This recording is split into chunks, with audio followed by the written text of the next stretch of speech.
आप लोगों के साथ सबसे बड़ा चैलेंज पता है क्या है? आप एक 10,000 रुपए का फोन खरीदने से पहले इंटरनेट पे उसके बारे में 20 वीडियो देख डालते हो, 30 वीडियो देख डालते हो, उसके बारे में रिव्यूज देखते हो, ब्लॉग्स पढ़ते हो। बट जब आपको अपना घर खरीदना होता है जो लाखों का, इनफैक्ट करोड़ों का आएगा, उससे पहले आप इन्वेस्टिगेशन नहीं करते, उससे पहले आप जांच पड़ताल नहीं करते कि मुझे खरीदना चाहिए, नहीं खरीदना चाहिए, रेंटिंग बेटर है या खरीदना बेटर है। और हो सकता है आप कभी कभी अपना भी दिमाग नहीं लगाते, दूसरों की सिर्फ सलाह सुन के आप अपने लाइफ के बड़े बड़े डिसीजंस ले लेते हो। तो आपको करना क्या चाहिए, ये आपको आज इस वीडियो में सीखने को मिलने वाला है कि अगर आप घर खरीदने वाले हो तो आप पहले जो इंफॉर्मेशन आज मिलने वाली है उसे समझ लो, बिकॉज ये आज आपका दिमाग खोल देगी। इसके साथ साथ आपको ये भी पता लगेगा कि आपको अपना पैसा इन्वेस्ट कहां करना चाहिए। रियल एस्टेट में करना है तो कहां पे करना है, और अगर नहीं करना तो फिर कहां पे करना है। तो अगर इस तरीके के बहुत सारे डाउट्स आपके मन में हैं तो ये वीडियो आपके लिए। आप इस टॉपिक के ऊपर आपको मुझसे इंफॉर्मेशन क्यों लेनी चाहिए? देखिए, आप लाइफ के किसी भी स्टेज पर हैं आज। हो सकता है आज आप स्ट्रगल कर रहे हो सकता है आज आप पैसे कमा रहे हो सकता है आप लाइफ को एंजॉय कर रहे हो, या आपके पास इतना पैसा आ गया कि आप आज इन्वेस्टमेंट्स कर सकते हैं। ये सारी स्टेजेस मैं अपनी लाइफ में देख चुका हूं। अगर आप एक आज छोटे से घर में रहते हैं तो मैं एक टाइम पे अपने पेरेंट्स के साथ एक छोटे से घर में रहता था। उसके बाद अगर आप एक अच्छे घर में रहते हैं, एक फ्लोर में रहते हैं, एक अपार्टमेंट में रहते हैं, so I have lived in a floor. अगर आप बात करते हैं एक बड़े घर की, एक फार्म हाउस की, जहां पे स्विमिंग पूल हो अपने घर में, बड़ा सा लॉन हो, आपके पास एक बड़ा सा विला हो, I have done it too. And बात आती है अगर अपने परिवार को, अपनी फैमिली को ड्रीम हाउस गिफ्ट करने की, जो लोग सपनों में कल्पना करते हैं, this is also what I have done. तो ये सारे फेजेस में देख चुका हूं। तो जो आज की मेरी सलाह है ये प्रैक्टिकल होगी और मोस्ट इफेक्टिव होगी। इंटरनेट पे आपने जो भी अभी तक सुना है, इनफैक्ट आपके मन में भी जो भी रियल एस्टेट से लेके क्वेश्चंस है, उन सब के ऊपर आज आपको क्लैरिटी मिलने वाली है। सो शुरू करते हैं। सबसे पहले, अगर आज आप इस वीडियो को देख रहे हैं तो दो ऑप्शंस हो सकते हैं। पहला ऑप्शन ये हो सकता है कि आज आप एक छोटे घर में रहते हो, या फिर आप जिस घर में रहते हैं वो आपको पसंद नहीं है, यू डोंट लाइक इट। आप जिस घर में रहते हैं आपको वो पसंद नहीं है। तो ये हुआ पहला सिनेरियो। दूसरा सिनेरियो क्या है कि आप आज रेंट पे रहते हैं, बट आप पैसा कमा रहे हैं, आप पैसा कमा रहे हो और अब आप एक डिसीजन लेना चाहते हैं कि अब मैं अपना खुद का घर खरीद लूं। सो यहां पे दो सिनेरियो हैं, हो सकता है आप इन दोनों में से एक पर हो। But before you take any decision कि खरीदना चाहिए या रेंट पर रहना चाहिए, या छोटा घर ठीक है मैं बड़ा घर ले लूं, उससे पहले ये समझते हैं, क्योंकि कुछ लोगों का मानना है जो हमारा घर होता है, कुछ लोगों का ऐसा मानना है हमारे लिए एक एसेट होता है, हमारे लिए एक एसेट है। और कुछ लोग कहते हैं, मान लेते हैं जिन लोगों ने रिच डैड पुअर डैड पढ़ी है, या फिर जिन्होंने रॉबर्ट कियोसाकी या और ऑथर्स को सुना है, वो कहते हैं कि घर हमारा एक लायबिलिटी होता है। वो लायबिलिटी क्यों बोलते हैं? लायबिलिटी वो इसलिए बोलते हैं क्योंकि जब आप एक घर ले लेते हो आपको उसकी मेंटेनेंस करनी है। कभी प्लम्बर आएगा, कभी इलेक्ट्रीशियन आएगा, कभी पेंट कराना पड़ेगा, कभी कहीं सीलन आएगी, कभी कोई फर्नीचर का काम होगा। आप अपने घर पे पैसा लगाते जाओगे, इसे मेंटेन करने के लिए आप सर्वेंट्स रखोगे, उनकी सैलरीज दोगे, गार्डन मेंटेन करोगे, पौधे लगाओगे, बहुत सारा आपका खर्चा होगा। तो ये लायबिलिटी है अकॉर्डिंग टू सम पीपल। कुछ लोग कहते हैं आपका घर आपका एसेट है, क्योंकि आपने एक बार बना लिया भाई ये हमारी पूंजी है, हमारे लिए एक एसेट है। बट एसेट की ये लोग डेफिनेशन बोलते हैं, एसेट वो चीज होती है जो आपको पैसा कमा कर देती है। आपका घर आपको तब तक पैसा कमा कर नहीं देता जब तक आप उसे रेंट पे ना चढ़ाओ। तो क्या हम अपने घर को रेंट पे चढ़ा दें? मैं आपको बता देता हूं, ना ही तो आपके लिए आपका घर एक एसेट है, ना ही आपके लिए आपका घर एक लायबिलिटी है। तो फिर ये क्या है? आपके लिए आपका घर एक इन्वेस्टमेंट है। या तो आपने करी होगी, आपके पेरेंट्स ने करी होगी, या आप करने वाले हैं। अब ये इन्वेस्टमेंट में दो चीजें हैं, या तो ये इन्वेस्टमेंट अच्छी हो सकती है, या ये इन्वेस्टमेंट बहुत बुरी हो सकती है। तो अब मैं बोल रहा हूं घर एक इन्वेस्टमेंट है, अच्छी भी हो सकती है, बुरी भी हो सकती है। इससे मेरा मतलब क्या है, आइए मैं आपको समझाता हूं। अगर आज आप घर लेने की सोच रहे हो, आप आज सोच रहे हो कि आप एक घर लोगे, तो आप क्या क्या लेने के लिए प्लान कर सकते हो, मैं उसके ऊपर डिस्कशन कर लेता हूं और फिर हम बात करेंगे कि आपके लिए सही क्या है। तो मान लेते हैं एक जगह पर आप अपने लिए घर प्लान कर रहे हो, जहां पर आप एक लैंड ले लेंगे और लैंड पे या तो घर बनाओगे या बना बनाया घर होगा। पहले से ही एक लैंड के ऊपर एक घर बना होगा, बड़ा है तो उसे विला बोलो, मेंशन बोलो, बंगलो बोलो, आप कुछ भी बोल सकते हो। तो ये हमारे लिए ऑप्शन नंबर 1 है। हमारे पास एक दूसरा ऑप्शन है कि आज हमारे पास जितने पैसे हैं उसमें एक छोटी लैंड आएगी, तो हम थोड़ा बड़ा स्पेस ले लेते हैं, हम एक बिल्डर फ्लोर ले लेते हैं। जैसे ही हम बिल्डर फ्लोर वाले ऑप्शन पर जाते हैं, हमारे पास जगह ज्यादा मिल जाएगी, हमारे पास कमरे ज्यादा आ जाएंगे, कल को हमारी फैमिली बड़ी होगी, हमारे पास एक एडवांटेज है। और तीसरा हम क्या कर सकते हैं उसको भी समझ लेते हैं। तीसरा हमारे पास ऑप्शन है कि हम फ्लैट ले लेते हैं। आजकल लोग अपार्टमेंट्स में फ्लैट लेते हैं ना, तो फ्लैट लेते हैं। फ्लैट और फ्लोर में डिफरेंस है। क्या डिफरेंस है? जो आपका बिल्डर फ्लोर होगा, आपने देखा होगा एक लैंड के ऊपर एक बिल्डर क्या करता है, पार्किंग बना देता है, फिर 1 2 3 4 माले बन जाते हैं यहाँ पे इस तरीके से, और यहाँ पे आपके लिए एक नीचे पार्किंग हो गई। तो इस तरीके से जब बनते हैं तो ये एक फ्लोर हुआ। बट जो फ्लैट के होते हैं जी, हाई राइज में आपने ले लिया, एक टावर है उसमें 50 माले हैं, 25 माले हैं, और आपका यहाँ पे किसी जगह पे 1 2 3 4 नंबर इस तरीके से आपका एक फ्लैट है। अब आपको यहाँ पे समझ आ रहा है, ये तो हुआ आपका लैंड पे, वो हुआ आपका फ्लैट, ये हुआ आपका बिल्डर फ्लोर। तो हमें करना क्या चाहिए? हमें पैसा लगाना है तो लगाना कहाँ है और कहाँ पे लगाने से बचना है। देखिए, अगर आप घर ले रहे हैं तो आज इस चीज को समझते हैं। आज हम अपने लिए घर ले रहे हैं, हम घर लेते क्यों हैं? Why do we buy a house? देखो, हमें रहना है, छत चाहिए, बट उसमें कुछ फैक्टर्स है। नंबर 1 फैक्टर, सबसे पहले हम देखते हैं सिक्योरिटी को, दूसरा हम देखते हैं फैसिलिटीज को, तीसरा हम देखते हैं हमें जगह कितनी मिल रही है, एरिया को, हमें एरिया कितना मिल रहा है, फोर्थ हम देखते हैं लोकेलिटी को, और फाइनली जो हम देखते नहीं है जो बट वो देखना चाहिए, वो होता है आपकी return on investment. Return on investment. अब अगर आपने ये समझ लिया तो आपके पैसे बचने वाले हैं बहुत सारे। मैं क्यों बोल रहा हूं ये? क्योंकि अब हम इसे कंपेयर करने वाले हैं। देखिए, एक लैंड है, उस पे घर बना हुआ है, उसमें सिक्योरिटी क्या होगी? सिक्योरिटी होगी जो एक तो उस कॉलोनी की सिक्योरिटी, उस लोकेलिटी की सिक्योरिटी है, दूसरा आपके अपने घर का ताला। तो अगर कॉलोनी में सिक्योरिटी नहीं है, कोई भी कहीं से आ जा सकता है, तो बस आपके पास 1 टायर सिक्योरिटी रह जाती है। क्या रह जाती है? 1 टायर सिक्योरिटी। और 1 टायर सिक्योरिटी को अगर मुझे 5 स्टार में से कोई स्टार देने हो तो मैं ज्यादा से ज्यादा 2 स्टार दूंगा। दूसरा, अगर हम बिल्डर फ्लोर की बात करते हैं सेम सिक्योरिटी के सिनेरियो में, तो यहां पर 2 टायर सिक्योरिटी आ सकती है आपके लिए, जनरली 1 भी हो सकती है कि आप नीचे चारों मिलके गार्ड रख लेते हैं। गार्ड आप अपने घर के बाहर भी रख सकते हैं, तो यहाँ पे भी आपके लिए सिक्योरिटी हो जाएगी, बट उतनी ज्यादा नहीं। क्यों? क्योंकि अगर यहाँ पे बंदे को अंदर घुसना है आपके घर के, मान लो आप यहाँ पे टॉप फ्लोर पे रहते हो, तो उसे पहले यहाँ से अंदर जाना पड़ेगा, फिर वो लिफ्ट से या स्टेयर से आएगा, फिर वो ऊपर जाएगा। कहने का मतलब है कि थोड़ी सी सिक्योरिटी एडवांटेज है, बाकी ज्यादा कुछ नहीं है। तो यहाँ पे भी सिक्योरिटी जनरली वीक ही होती है। तो अगर मेरे को 5 स्टार में से कुछ देना होगा तो मैं ज्यादा से ज्यादा 2.5 स्टार दे दूंगा इसे। सिक्योरिटी में थोड़ी सी ज्यादा, बस, ज्यादा फर्क नहीं है। बट अब यहाँ पे आप समझिए, अपना घर हो गया, ठीक है, आपके पास सिक्योरिटी नहीं है, लोकेलिटी के ऊपर डिपेंड करता है। यहाँ पे भी बिल्डर फ्लोर में भी लोकेलिटी पर डिपेंड करता है, बट फ्लैट में ऐसा नहीं होता। फ्लैट में आपको कभी कभी 3 टायर सिक्योरिटी मिल जाती है। क्यों? क्योंकि सबसे पहले जब कोई सिक्योरिटी के अंदर आता है, मतलब आपकी सोसाइटी के अंदर आता है, सॉरी, तो ये आपका जो टावर है, वो टावर से बहुत पहले यहाँ पे गेट होगा, यहाँ पे गार्ड खड़े होंगे, ये किसी से भी जाने से पहले पूछेंगे, हाँ भाई कहाँ जा रहे हो? वो यहाँ से जाएगा, यहाँ पे जो आपका टावर है उसके नीचे एक और गार्ड बैठा होगा, वो पूछेगा हाँ जी कहाँ जा रहे हो? उसके बाद आपके अपना इंटरनल फ्लोर का लॉक, आपके पास अपना भी गेट है, तो यहाँ पे आ जाती है 3 टायर सिक्योरिटी। अब जब हम 3 टायर सिक्योरिटी की बात कर रहे हैं तो सिक्योरिटी हाई है। तो अगर आपको सिक्योर रहना है, सो आप अपने घर के अंदर आप अपनी जान माल की सिक्योरिटी चाहते हो, आपके पास ज्वेलरी भी होती है, बहुत सारी चीजें होती हैं, आप नहीं चाहते चोरी हो, तो चोरी होने के चांसेस कम है फ्लैट्स के अंदर कंपेयर टू अगर आपका इंडिपेंडेंट घर है या बिल्डर फ्लोर है।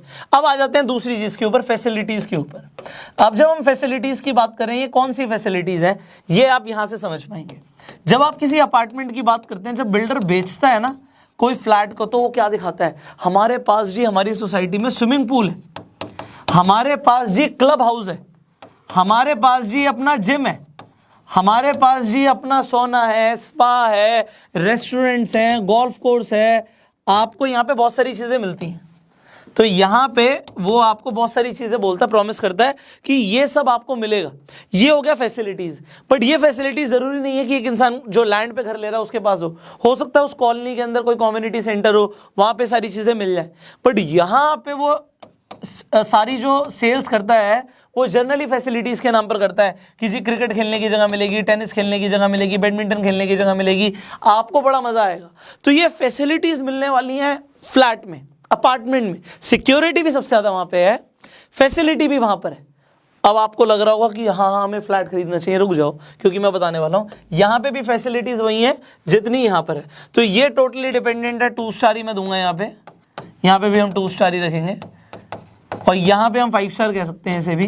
तो यहाँ पे हमने फैसिलिटीज को 5 स्टार दे दिए हैं, सिक्योरिटी को 5 स्टार दे दिया है। आगे बढ़ते हैं, अब हम एरिया की बात करते हैं।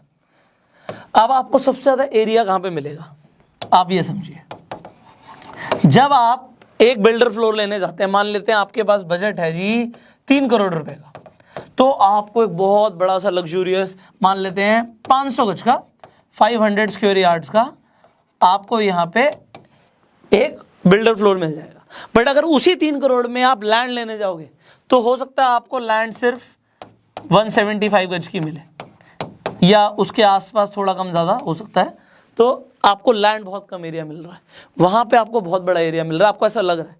बट अगर आप इसी पे मल्टी स्टोरी कर देते हो, अगर आपके पास आप लैंड पे 1 फ्लोर ना रख के 2 फ्लोर बना दो, तो ये एरिया आपके पास डबल हो गया।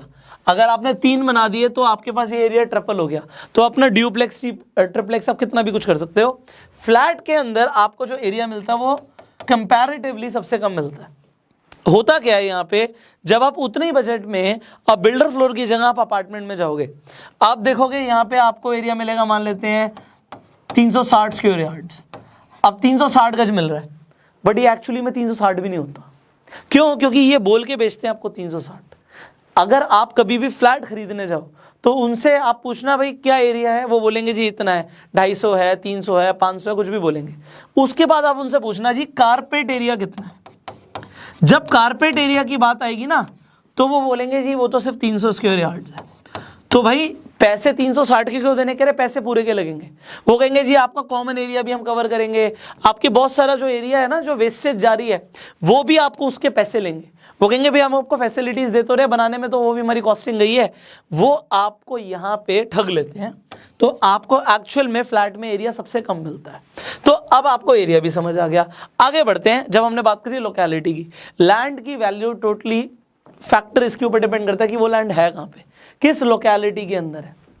सिमिलरली आपका जो बिल्डर फ्लोर है उसमें भी लोकेलिटी इसीलिए मैटर करती है कि वो है कहाँ पर। भाई अगर आप जंगल में लैंड लेके 4 मंजिल बना दोगे तो उसकी कोई वैल्यू नहीं है, वहाँ पे सिक्योरिटी भी नहीं है, फैसिलिटीज तो है ही नहीं। तो लोकेलिटी बहुत मैटर करती है। अब होता क्या, जब अपार्टमेंट्स होते हैं तो ये आप जनरली देखोगे दूर दूर होते हैं, सिटी के अंदर भी हो सकते हैं, ज़्यादातर सिटी से बाहर होते हैं। तो वो अपनी ही एक टाउनशिप बना देते हैं, वो कहते हैं जी हमारा खुद का छोटी सी सिटी यही है। तो यहाँ पे फर्क इससे पड़ता है कि आपकी लोकेलिटी के आसपास फैसिलिटीज क्या हैं, जैसे कि स्कूल चाहिए होता है, जैसे कि हॉस्पिटल चाहिए होता है, जैसे कि पब्लिक ट्रांसपोर्ट चाहिए होता है, जैसे कि मेट्रो। तो कनेक्टिविटी कितनी अच्छी है। सो अगर आपकी सोसाइटी बहुत दूर है सिटी से तो आपको बहुत सारा टाइम लग सकता है ट्रैवलिंग में, वो एक अलग बात है। तो लोकेलिटी आपको बड़ा ध्यान रखना है कभी भी खरीदना है, क्योंकि देखो जो प्रॉपर्टी की कीमत है, जो मेन जो फैक्टर के ऊपर डिपेंड करती है, वो सबसे इंपॉर्टेंट है लोकेलिटी। अगर आपकी दिल्ली के अंदर घर है और वो सीपी के पास है, एक अच्छे एरिया के अंदर है, वहाँ का रेट ज़्यादा होगा। साउथ दिल्ली के अंदर है, रेट ज़्यादा होगा। वहीं पे अगर ईस्ट दिल्ली में है तो ईस्ट दिल्ली के नाम पे ही कम हो गया रेट, क्योंकि यहाँ पे फ़र्क किससे पड़ता है, लोकेलिटी से बहुत फ़र्क पड़ता है। आपकी प्रॉपर्टी में एक ही चीज़ है, वो कहाँ पर है। अगर वो आपकी प्रॉपर्टी अच्छी जगह पर है रेट ज़्यादा होगा, अच्छी जगह पर नहीं है रेट कम होगा। अब फाइनली बात करते हैं रिटर्न ऑन इन्वेस्टमेंट की, क्योंकि अब आपने सब कुछ समझ लिया, सिक्योरिटी मिल रही है, फैसिलिटी मिल रही है, एरिया कम मिल रहा है, चलो कोई बात नहीं, आपकी लोकेलिटी भी आप देख लेंगे। अब बात करते हैं रिटर्न ऑन इन्वेस्टमेंट, जो सबसे इंपॉर्टेंट है, पैसा लगाने वाले हैं। देखो जी अगर आप पैसा लगा रहे हैं तो आपको देखना वो पैसा कितने टाइम में बढ़ेगा, क्योंकि बढ़ना जरूरी है। आज हम कुछ भी खरीद रहे हैं, मैंने बोला आपके लिए एक रियल एस्टेट एक इन्वेस्टमेंट है, अच्छी है बुरी है, अब आपको कंपैरिजन करना है वो क्या है। देखो अगर आप लैंड लेते हो तो लैंड एक ऐसी चीज है जिसमें डेप्रिसिएशन नहीं आता, जिसके रेट कभी कम नहीं जाते, बढ़ते ही हैं। ऐसा क्यों होता है, क्योंकि देखो पॉपुलेशन बहुत तेजी से दबा के बढ़ रही है, लोग बच्चे पैदा करते जा रहे हैं। वो बच्चे जब बड़े होंगे, कमाएंगे, कमाऊ बूत बनेंगे, वो अपना घर खरीदेंगे। अब जब घर खरीदने आएंगे तो घर खरीदने के लिए भाई लैंड चाहिए ना, लैंड के ऊपर ही तो घर बनेगा। तो लैंड आज नहीं तो कल बढ़ेगी ही बढ़ेगी, बढ़नी ही होती है। अगर मैं अपना खुद का एग्जांपल लूं, मैं लैंड में इन्वेस्टमेंट को बेस्ट इन्वेस्टमेंट समझता हूं। अभी मैंने रिसेंटली 6 महीने पहले एक इन्वेस्टमेंट करी लैंड में, मेरे को 2 करोड़ का एप्रिसिएशन मिल चुका है सिर्फ 6 महीने के अंदर। बहुत अच्छा रिटर्न है, क्यों रिटर्न आया है ये 2 करोड़ रुपए का?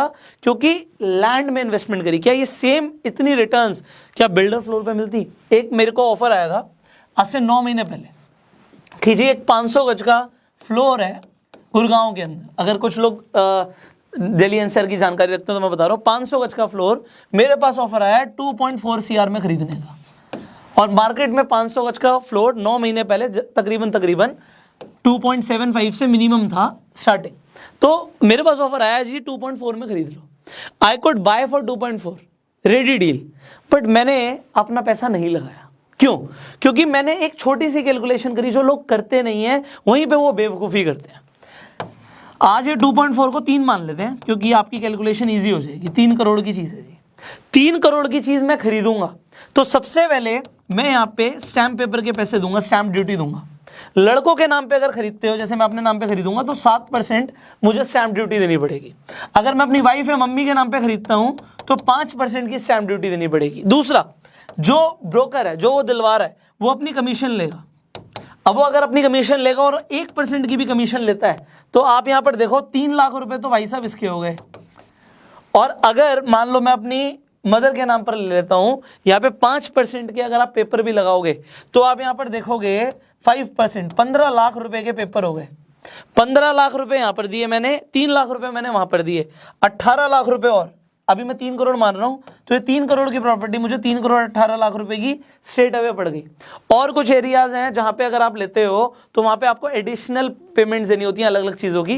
तो अगर आप किसी सोसाइटी के अंदर ये मान लो फ्लैट खरीदते तो वहां पे आपको मेंटेनेंस देनी पड़ जाती, हो सकता है 1 साल की 2 साल की एक्स्ट्रा देनी पड़ जाती, पार्किंग जैसी चीज़ भी खरीदनी पड़ती है।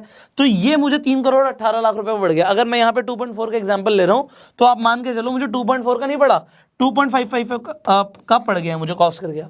अब अगर मैं इसे बेचने जाऊंगा तो मार्केट में अब मैं क्या करूंगा, जितने का मैंने खरीदा उतने का ही बेच दूंगा। मैं चाहता हूं कुछ मुझे मिले, पैसा लगाया मैंने।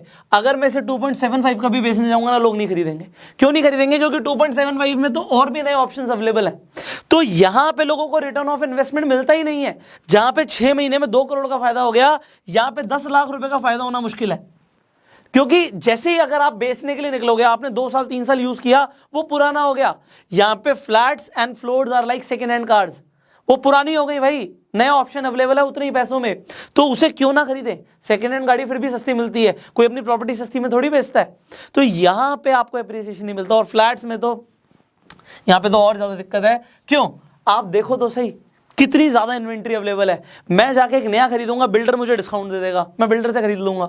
अगर कोई अपना खरीद के मुझे बेचेगा तो मैं उससे क्यों खरीदूं? क्योंकि आप समझ रहे हो कि स्टैम्प ड्यूटी का पे करना है, ब्रोकरेज का पे करना है। सो यहां पे investment is not worth it. But if you buy land you are the king. अगर आप लैंड में इन्वेस्टमेंट कर देते हो तो आप किंग हो। अब अगर हम रहने की बात करते हैं तो भाई अगर आप रेंट पे रहना चाहते हो, फ्लोर ले लो, बड़ी जगह मिल जाएगी, फ्लैट ले लो, फैसिलिटीज मिल जाएंगी। तो अगर रेंट पे रहना है तो फिर यार ऐसी जगह पे मत रहो जहाँ पे लैंड पे आप पूरा घर बना के रह रहे हो या घर के अंदर रह रहे हो, उसमें बड़े सारे मेंटेनेंस के चोचले हैं। आप फ्लैट में रहो, बेस्ट है, फैसिलिटीज एंजॉय करो अगर आप रेंट पे रह रहे हो तो, और अगर आप रेंट पे रहना चाहते हो तो। बट अगर आप कहते हो कि अब मैं अगर अपने पैसे को लगाना चाहता हूँ, अब कुछ लोग मिलेंगे जो आपको बोलेंगे, अब बड़े ध्यान से समझना, क्योंकि जो अब मैं बताऊंगा ये आपको इंटरनेट पे कोई नहीं बताएगा, ना इसका कोई कंपैरिजन देता है। आज एक बंदा कमा रहा है, मान लेते हैं वो उसकी इनकम है, कुछ भी ले लेते हैं, 30,000 की इनकम है, 50,000 की इनकम है महीने की, 1 लाख रुपए की इनकम है। यहाँ पे 1 लाख की इनकम ले लेते हैं, इसकी 1 लाख रुपए की इनकम है, कुछ भी इनकम हो सकती है एक बंदे की। इनकम के बाद वो सोचता है जी मैं EMI पे मैं खरीद लूंगा, I will buy on EMI। और दूसरा ऑप्शन है कि वो रेंट पे रहता रहे और वो रेंट पे मजे करे। आपको ज्यादातर लोग इंटरनेट पे क्या बोलेंगे? रेंट पे रहो, EMI पे बिल्कुल मत लेना। वेल, यहां पे जो मैं आपको अब बताऊंगा आपके होश उड़ा देगी वो इंफॉर्मेशन, क्योंकि अब आपको जो कंपैरिजन करना है ना वो समझना है। आपको लोग बोलेंगे कि जी, और जो सच भी है कि मान लो अगर आप 3 करोड़ का बिल्डर फ्लोर लेते हो तो आपने उसे खरीद लिया। मैं फ्लोर के अगेंस्ट हूं, पहले बोल रहा हूं, मैं तो लैंड के फेवर में हूं। आप अपने घर, विला, बंगलो, इसके फेवर में हूं मैं। बट एनीवेज, अब अगर आपने 3 करोड़ रुपए का, मान लेते हैं कोई भी घर है, विला है, कुछ भी है, वो ले लिया, तो यहीं पे अगर आपने इसे खरीदा तो आपको पूरे पैसे देने पड़ेंगे। इनफैक्ट मैंने आपको बताया एडिशनल आपके पैसे कितने लगने वाले हैं। यहाँ पे 3 करोड़ 18 लाख रुपए तो ये पहले ही हो गए। अब आपको रिटर्न ऑन इन्वेस्टमेंट भी चाहिए। आप अगर इसे रेंट पे डालोगे ना, तो आपकी इन्वेस्टमेंट का आपको सालाना 2 से 3% ही आएगा। तो 3 करोड़ का 2% होता है 6 लाख रुपए सालाना, 6 लाख रुपए सालाना। तो मंथली अगर आप रेंट पे देखेंगे तो 50,000 पर मंथ के रेंट पे आपको आज की रेट में वो घर मिल जाएगा जो 3 करोड़ रुपए का है। अगर सिमिलरली वो 1 करोड़ रुपए का है तो 1 करोड़ रुपए का सालाना हो गया 2 लाख रुपए। अगर आप मंथली देखेंगे तो वो आपको 17 से 18,000 रुपए पर मंथ में मिल जाएगा वो घर जो 1 करोड़ रुपए का होगा। और ये जो मैं आपको कंपैरिजन बता रहा हूं, जो एक्चुअल कॉस्ट का है और एक्चुअल कॉस्ट पे जो आप रेंट देते हो, वो सिर्फ सालाना 2% की रिटर्न है, सालाना। तो वो कोई बहुत बड़ी रिटर्न नहीं है। बट ठीक है, लोग खरीद के रेंट पे देते हैं, वो रेंटल इनकम को समझते होंगे। बट अब हम बात करते हैं, अब आपको लोग क्या बोलेंगे, यहाँ पे क्यों 3 करोड़ रुपए लगाने हैं, यहाँ पे क्यों 1 करोड़ रुपए लगाना है। मैं मान के चल रहा हूँ कि आप घर की बात कर रहे हो, एक ऐसे घर में रह रहे हो जो 1 करोड़ का है, 3 करोड़ का है। अब आपको कुछ ऐसी इंफॉर्मेशन दिखाते हैं जो आपकी होश उड़ाएगी। Let's talk practical. अब हम थोड़े से फिगर्स की बात करते हैं। मान लेते हैं आज आप एक ऐसे घर की बात करते हो मेरे साथ, जो आज आपका घर, एक सेकेंड, हम होम लोन पे जाते हैं। आज आप एक ऐसे घर की बात करते हो मेरे साथ, वेट, ठीक है, आज हम एक ऐसे घर की बात करते हैं जो आज 1 करोड़ रुपए का है। आज 1 करोड़ रुपए उसकी वैल्यू है। ज्यादा बड़ी बात नहीं करते, 20 साल पहले चले जाते हैं। आज से 20 साल पहले उस 1 करोड़ रुपए के घर, इनफैक्ट लैंड की क्या वैल्यू रही होगी, जरा सोचो। आप कहेंगे सर आज जो 1 करोड़ रुपए का है, आज से 20 साल पहले तो शायद वो सिर्फ 10 लाख रुपए का होगा। अगर आपको मेरी बात पे यकीन नहीं है तो आप एक्चुअल में अपने पेरेंट्स से, अपने आसपास के लोगों से पूछिए, या जिस भी लोकेलिटी में आप घर लेना चाहते हैं, जिस भी लोकेलिटी में, वहां पे जाइए जहां पे लैंड की वैल्यू पता कीजिए कि अगर कोई चीज आज 1 करोड़ रुपए की है तो आज से 20 साल पहले वो कितने की थी। आप देख के शॉक हो जाएंगे, वो 10 लाख या उससे भी कम की होगी। सिर्फ 20 साल पहले की बात कर रहा हूं। तो अगर आप आज से 20 साल पहले 10 लाख रुपए की वो चीज ले लेते, 10 लाख रुपए की वो चीज ले लेते, और मैं कहता हूं आप पूरा का पूरा लोन कराते हैं, मैं ये मान के चल रहा हूं कि आपने पूरा लोन ले लिया। अब ऐसा मिलता नहीं है, वो तो आपको डाउन पेमेंट देनी पड़ती है, बट मान लेते हैं आपने पूरा लोन भी कराया 10 लाख का, पूरे 10 लाख का।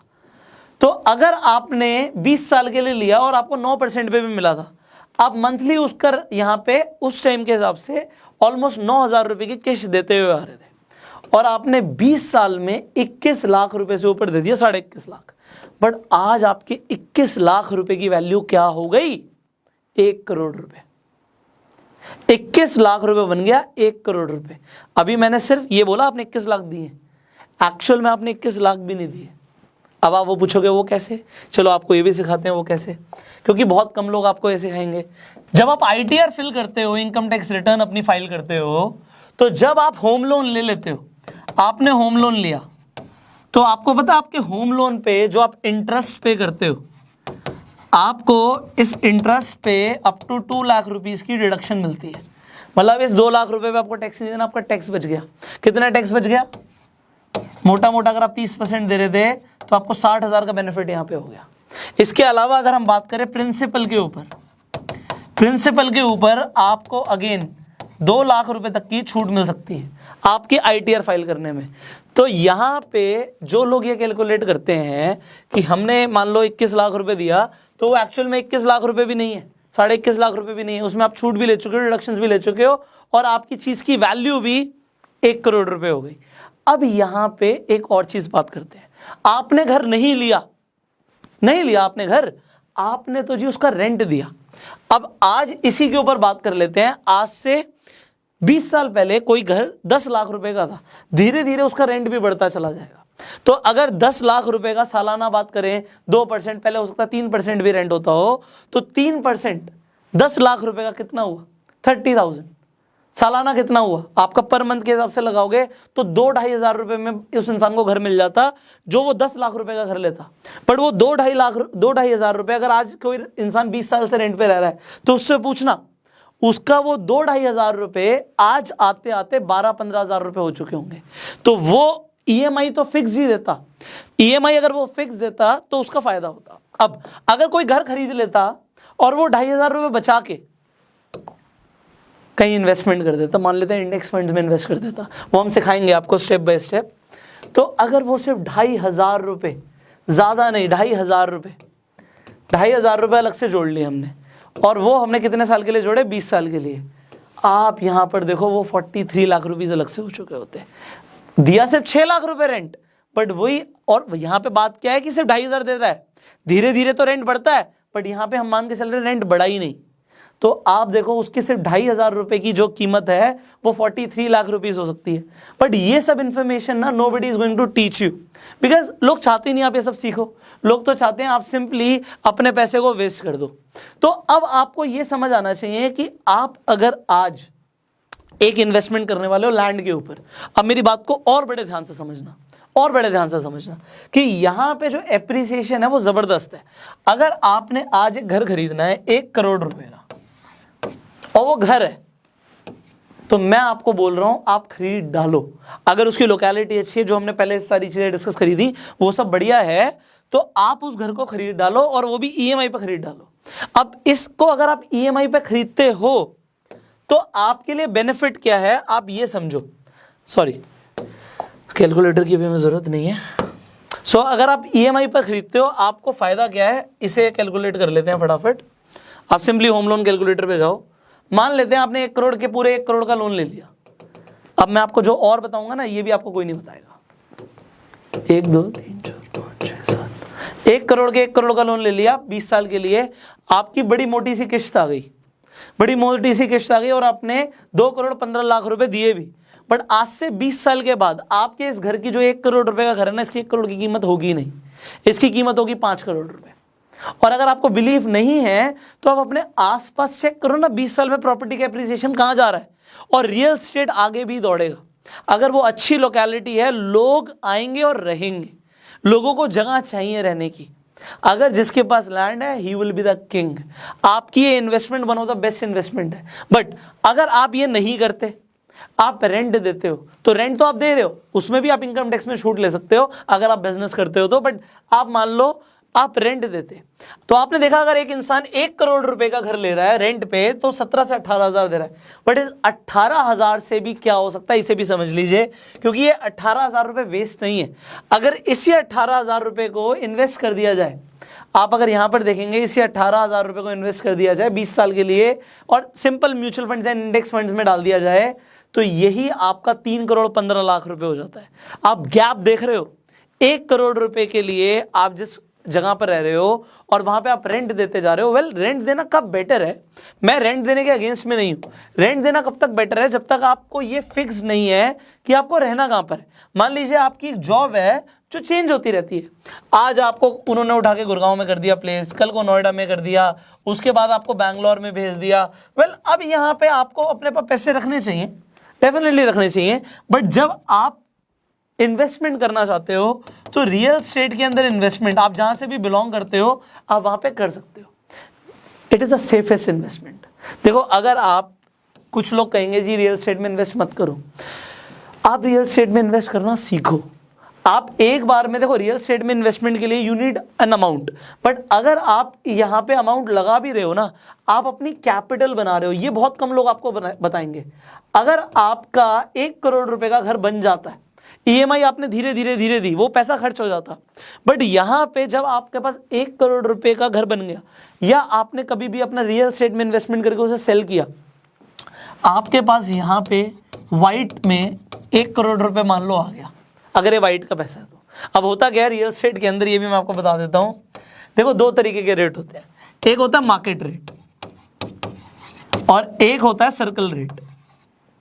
अब मार्केट रेट तो आप और हम डिसाइड करते हैं कि एक प्रॉपर्टी का क्या वैल्यू होना चाहिए, सर्कल रेट गवर्नमेंट डिसाइड करती है। जनरली 95% टाइम सर्कल रेट कम होता है मार्केट रेट से, मतलब मार्केट रेट हमेशा ज्यादा ही होगा।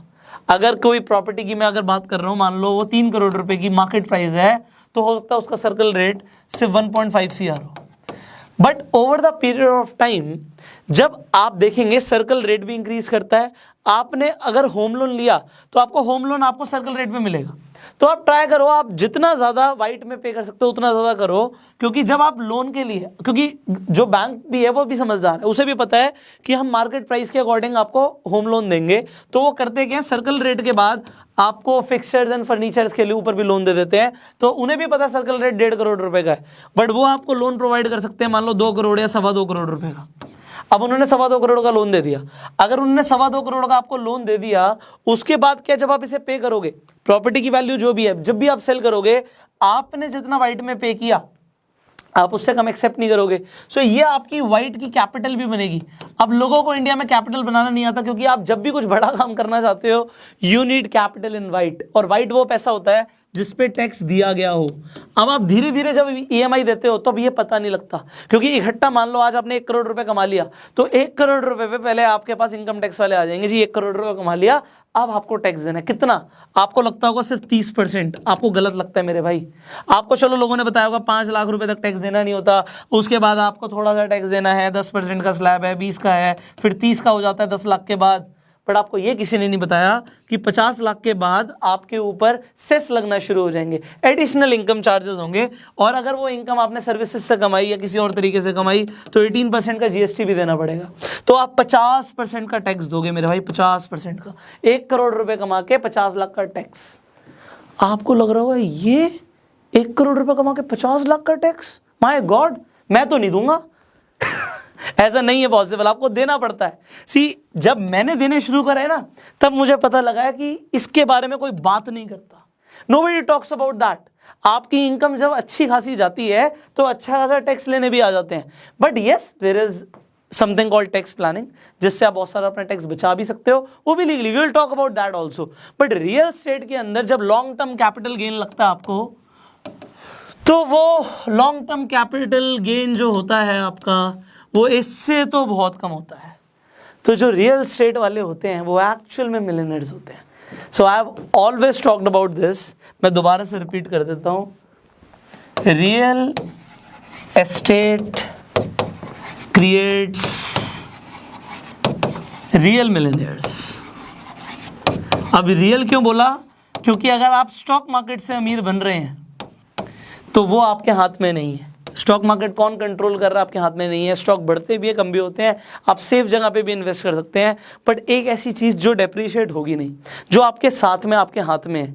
तो आप अगर रियल एस्टेट से अमीर बनते हो तो आप एक रियल मिलियनर बनते हो। एंड यू सी पीपल जिनके पास लैंड है, they are the real wealthy people, जिनके पास लैंड है। बार बार बोल रहा हूँ लैंड, बिकॉज अगर आप इस लैंड के ऊपर फोकस करोगे and you become a millionaire with the land, you will be the king in the market।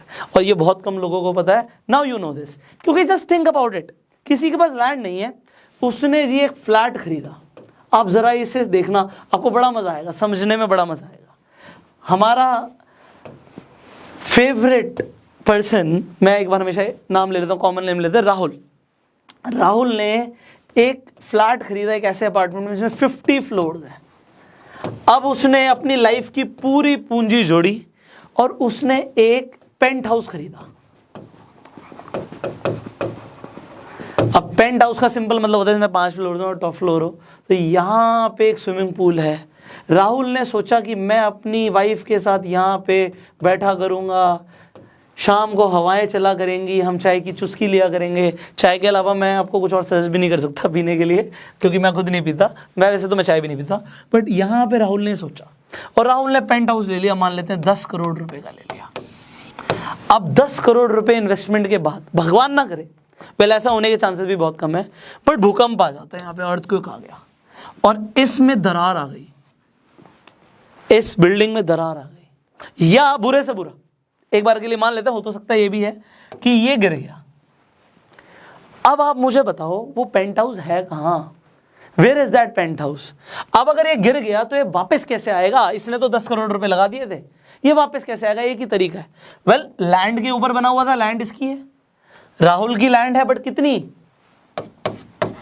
1/50, 50 share हैं इसमें, क्योंकि 50 फ्लोर से, मान लो मैं ये मान के चल रहा हूँ एक फ्लोर पे एक ही बंदा रह रहा है, अगर एक फ्लोर में 4 बंदे रह रहे हैं तो मान लो ये 100 200 कितना भी हो सकता है, 250 फ्लोर्स भी हो सकते हैं, 250 अपार्टमेंट सॉरी फ्लैट्स हो सकते हैं, बट फिर भी उसकी जो भी लैंड है, अब ये कब मिलेगी इसे, जब ये दोबारा से सोचेंगे सब कि अब हम पैसा लगाते हैं, मान लो इसे बनाने में दोबारा से 50 करोड़ रुपए लगेंगे और 50 फैमिलीज हैं, तो 50 की 50 फैमिली एग्री हो कि हम 1 करोड़ रुपए दोबारा से देने के लिए रेडी हैं, तो हमारे पास 50 करोड़ रुपए आएगा और हम इसे दोबारा बनाएंगे, तब जाके उसका घर बनेगा। और इसे बनने में कितना टाइम लगेगा, 10 साल लगेंगे, 10 ईयर्स। सो मैं आपको बेटर आइडिया बताऊं, ये 10 करोड़ रुपए अगर वो पेंट हाउस नहीं खरीदता, इसे चलो रेंट पे ले लेता, यहां पे रेंटिंग इज बेटर, अगर वो इसे रेंट पे ले लेता तो आपको पता ही है जी 2% के हिसाब से उसे पे करना पड़ता, बट हवा तो वो फिर भी ले लेता, या उस पैसे को बचा के वो वर्ल्ड ट्रैवल भी कर सकता था। क्योंकि अगर आज राहुल के पास 10 करोड़ रुपए हैं और अगर वो आज उसका घर गिर जाता है और गिरने के बाद वो कहीं और रेंट पे रहता है, तो भैया जो बंदा 10 करोड़ के घर में रह रहा है वो कम से कम 1 लाख रुपए महीना तो रेंट देगा, कहीं भी रह रहा होगा, तो 1 लाख रुपए फिर भी ले लेते हैं, 1 2 3 4 5, तो ये मान लेते हैं जी सिर्फ ज्यादा नहीं सिर्फ 10 साल लगेंगे जी, 10 साल लगेंगे उस घर को बनने में, दोबारा से वो जो दोबारा से कंस्ट्रक्ट होगी जमीन, उसे 10 साल लगेंगे।